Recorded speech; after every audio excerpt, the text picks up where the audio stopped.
The Mustang Wheel.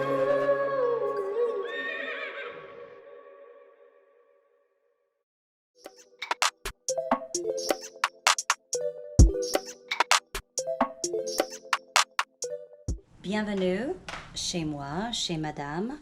Welcome to my home, la cuisine, into the kitchen, where we're gonna make la poutine, the ultimate comfort food. So first I've gotten out all the ingredients. I'm gonna show those to you right now. You have a bunch of utensils we're gonna be using throughout our recipe. We have some cooking spray, some vegetable oil, canola oil. We have Yukon Gold potatoes. We have our cheese. We have cheese curds, and then I'll talk to you about some alternatives. And then the gravy. So again, 3 components: potatoes, cheese, and gravy. And here are the ingredients for the gravy. Much more complex. We have beef broth, a shallot, a clove of garlic, peppercorns. They call for green peppercorns, but I only have black, so we're going to use black peppercorns.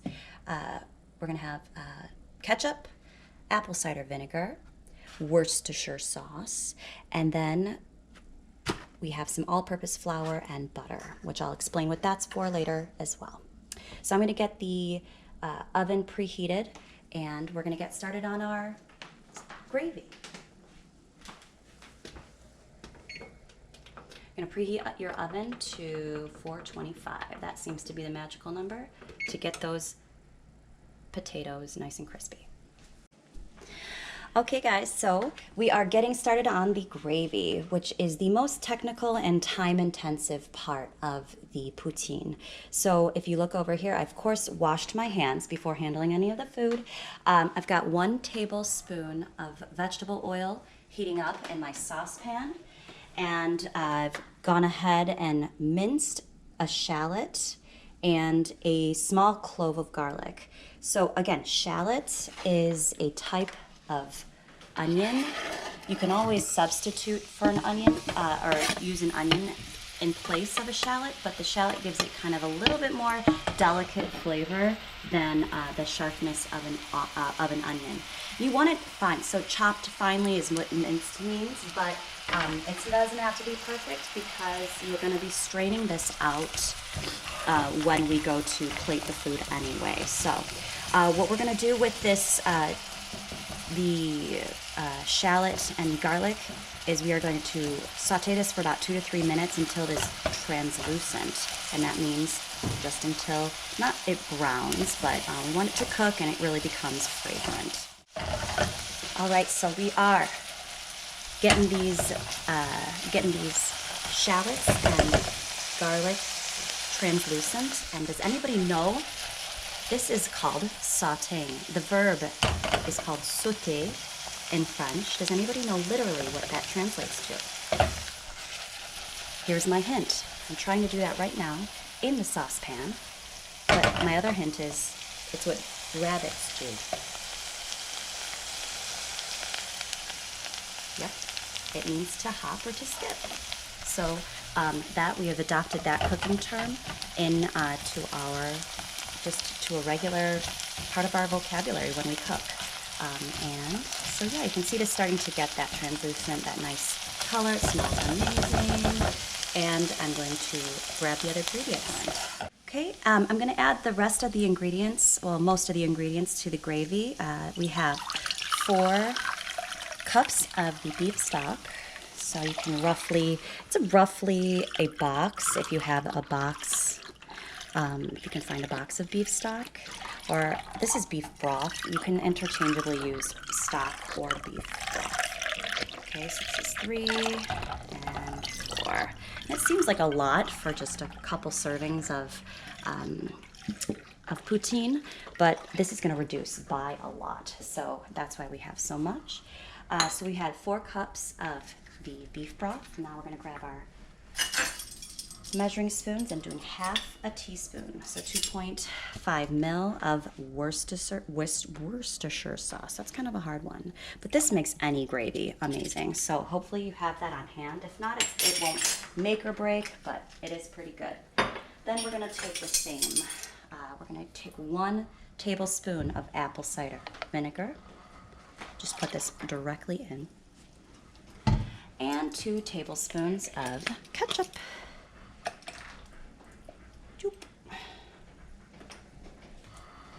And this is all going to cook down, so the sweetness won't be so sweet with the ketchup. These flavors are going to be delicious together. So then last thing I'm going to put in is the peppercorns, and that's the only herb that we have in there for now. So we're going to bring this up to a boil and really want it to get to a nice boil. In the meantime, we're going to get started on our roux, which I'm going to explain what a roux is in just a moment.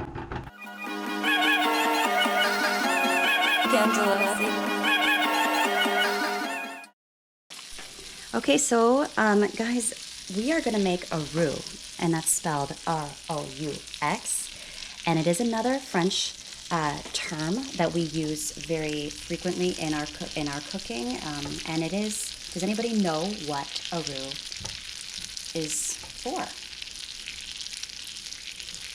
It is for It is a thickening agent. So right now I haven't gotten to that point yet. I'm just melting the butter, but a roux is equal parts fat to equal parts flour. And what we're gonna do is add, once our butter is melted, we're gonna add the flour in. So I've done 3 tablespoons of butter and 3 tablespoons of flour. And the really important thing, this is probably the most technical part of the dish. Here we go. And because we need to cook this roux down, we have to cook off the flour flavor, because you don't want your gravy to taste like that chalky flour flavor. So you can see this bubbling up. This is exactly what it should look like. And so I'm mixing constantly. I want to cook off that flour flavor, but this is going to be what we use to thicken the gravy. And anybody, it's kind of an interesting term. What does roux translate to? You got it. To reddish, and then we use that reddish when we refer to hair color. So it's a little bit of a false cognate. Instead, we're looking for more of a tan color. So we're getting there. This is getting really puffy. I'm going to turn that down a little bit. So it looks very fluffy, but we just want to that means that flour is cooking and cooking. We're just going to keep stirring constantly because you can see right there it is getting that tannish color, and we do not want it to cook too far. We don't want it to go too dark. There are some gravies that call for a really dark roux. Actually, that's where in Louisiana that is a very common roux, and they use it very frequently. While I wait for this, I want you guys to think of some other cooking terms. So jump on Google and see, or if you can come up off the top of your head, what are some other cooking terms, some French words that we use frequently when we are cooking. That's your challenge. So our roux has, I think, officially gotten a little darker, a little tan. It's right at that color we need. Forgot to tell you guys too that roux is also used to thicken cheese sauces, like what the French call a bechamel, or that's just a kind of to put into a cheese sauce if you want to thicken it. So I'm going to transfer this over to the gravy at a nice high heat, and so I'm going to add this to our gravy. More of our gravy liquid. It's really gravy when it ends up getting thick. So we're gonna do this. I'm gonna whip this up. This is pretty, again, another part of the intensive step. So you're gonna take your whisk, and you wanna pretty frequently whisk this roux into the gravy. And you should be doing this pretty frequently. And it's gonna have to reduce for about 30 to 40 minutes. I learned the hard way. It definitely takes some time. So just be patient, it'll happen. And you don't have to do constantly, but let's just kind of keep coming back to it. In the meantime, our oven is preheated to 425, and we're gonna prep the potatoes and get those cooking. Okay, so we have our gravy cooking. I'm gonna get back whipping that in a little bit, but we're gonna move on to our potatoes. So I said, again, you're gonna do maybe 4 to 5 Yukon Gold potatoes. These are the best potatoes for making French fries. And in a classic poutine, French fry, you fry them in a deep fryer, but I don't really want to stink up my house, and I don't have a deep fryer, so it would just be in a cast iron, which would be just really messy. So I prefer making oven fries, and so that's my little change up on this recipe. What I have here is I've cut up these nice thick fries because we want them to stand up to the gravy and with the cheese curds. And so this is a couple potatoes. I'm gonna give them a little bit, maybe cut them a little bit more, but I'm gonna just demonstrate to you how I cut my potatoes to get that thickness. So here we go.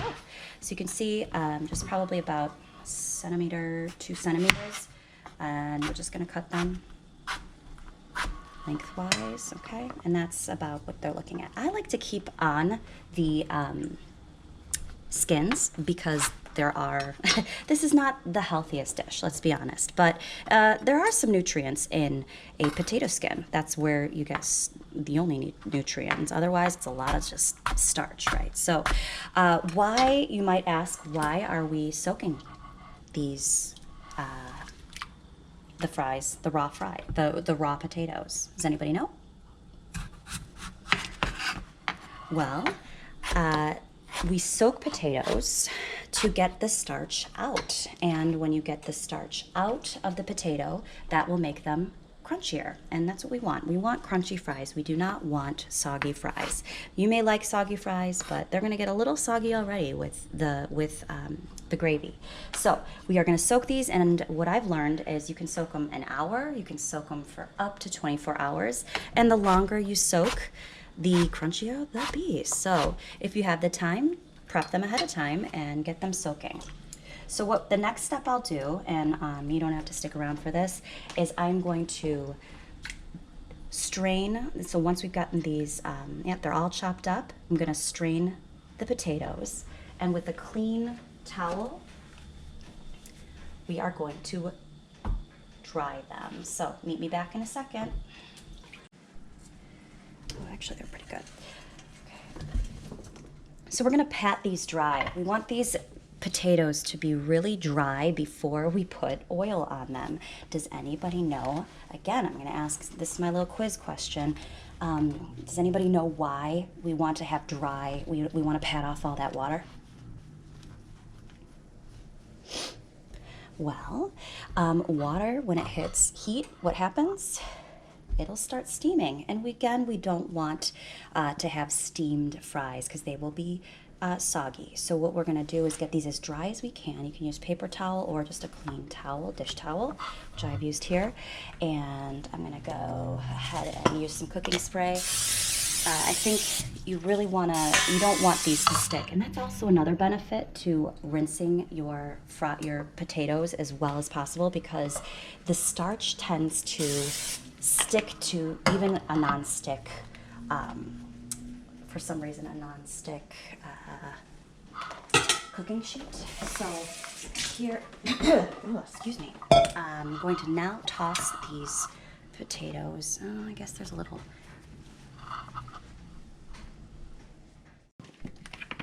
So the easiest way to get these covered in oil is just to drizzle a little of the vegetable oil, and you can get your hands, as long as they're clean, which they still should be.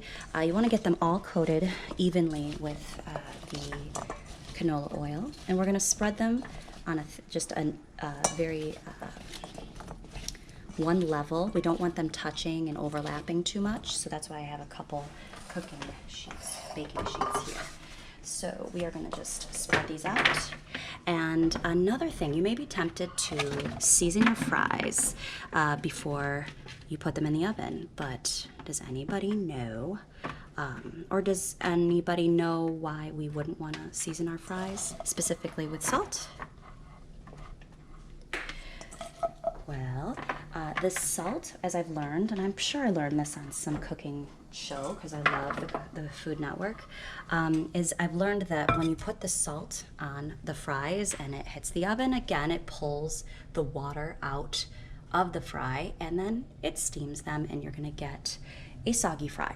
So we're gonna wait to salt and pepper. I think if you pepper them, no big deal, but why don't we just wait? We can just cook, we're gonna get these cooked.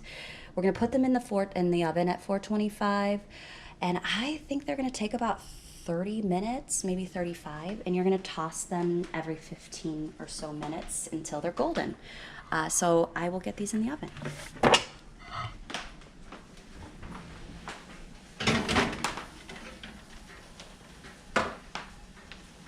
Just keep an eye on it, and we're gonna keep an eye on our sauce, and you're gonna learn some fun facts too, okay? All right, Northsiders, everything is coming together. Look at this gravy. I am sorry, but that is beautiful. It is perfectly thickened. It reduced by so much. It's been sitting and simmering. And what we did already was strain all the goopy stuff. That's all the, as we know, the shallots, the peppercorns, and the garlic. We don't need to taste that. We don't need that. We really want the smooth gravy. So that is sitting here, staying warm. We are going to take out our fries. Hit them with a little salt, and it's a very salty dish, so we really don't need to use much salt at all, but look at those crunchy fries. Just listen to that. Ready? You could hear that they are very crunchy, and again, that's thanks to the soaking, that we soaked them for so long in the water, and just, there we go, hit them with a little salt. That's all we need. And our final step is going to be the assembly. So join me over here. We've got our cheeses. So of course, again, as we come back, we've got the fries, we've got the cheese, and we've got the gravy. What I have here is the classic recipe with the cheese curds. And again, these are harder to find. So I thought I'd throw in some alternatives. And what I've done here is cut up some standard string cheese because it's got that firm and the same salty flavor as the cheese curds because it's like a cheddar crossed with like a mozzarella flavor. So that's what I did right here. And then here, this is Chihuahua cheese, which is a family favorite here. Our household eats so much Chihuahua cheese, and it's a really great melting cheese, but it's very firm and it has the same flavor too. So you can use, if you have those on hand, that's the way to do it. So I'm gonna load up our fries, stack them here on a dish. I'm gonna think you don't need a bowl and you don't need a plate. You want the bowl, the plate, or you want it to be sort of deep enough to catch the gravy. So I would not say I would err on the side of more of a bowl than a plate. So here we go. We've got our fries stacked. We're gonna kind of crumble over some of these cheese curds. And again, feel free to use whatever cheese, but I would really, I suggest one of these. You can't just use any cheese. You really want something that's firm and salty, but nothing like a feta or a mozzarella, a fresh mozzarella. You need something kind of thick like that. Okay, and we're gonna drizzle over. Ooh, let me turn that off. It's getting a little hot. Hopefully I don't burn myself here. And so the final step is to drizzle. Ooh, I got a little peppercorn on there. Oh, this is looking pretty authentic, I must say. So we are just gonna ladle over the gravy for our poutine québécoise. And it is the ultimate comfort food, I must say. And I'd never made it before this, so thank you for being a part of this experience. I'd always wanted to, and I've always wanted to make my own gravy, but I don't know. I must say that is pretty beautiful. So let me take a bite, see how it tastes. Ooh, I can hear the crunchiness. Oh my gosh. That is pretty delicious.